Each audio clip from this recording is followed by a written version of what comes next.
jours avant l'acte 4 de la mobilisation des Gilets jaunes, Gérald Darmanin a estimé dans un entretien publié vendredi que la grogne actuelle était le fruit de 30 ans d'inégalité territoriale et sociale qui traduit une crise identitaire.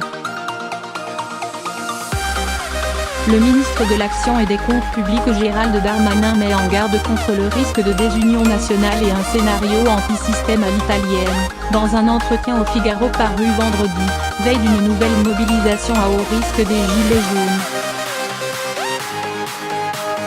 Un moment difficile pour le gouvernement et la démocratie. Le risque de la France, c'est l'Italie plus la violence, affirme le ministre, interrogé sur la possibilité de transformation du mouvement des Gilets jaunes en une force politique anti-système tel que le mouvement 5 étoiles en Italie. Nous devons écouter le peuple et nous n'avons pas d'autre choix que de poursuivre les réformes pour continuer à transformer notre pays, afin de préserver notre modèle social, estime-t-il, jugeant le moment difficile pour le gouvernement et la démocratie. Une crise identitaire. Selon lui, cette crise est le fruit de 30 ans d'inégalité territoriale et sociale. Elle ne traduit pas seulement un ras-le-bol fiscal mais elle est aussi identitaire. Les Français se demandent quel est le rôle de l'Europe.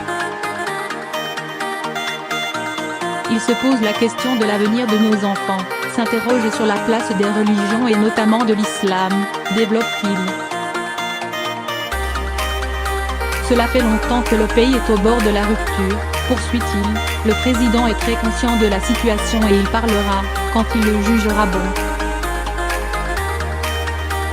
Le risque de désunion nationale est très important.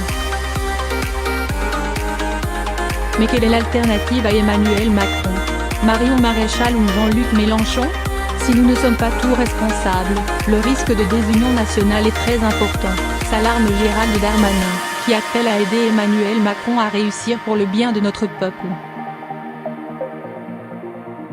Néanmoins, la majorité et le gouvernement gagneraient à être plus humbles, concède-t-il, tout en appelant l'opposition à être plus responsable notamment au nom du respect des institutions.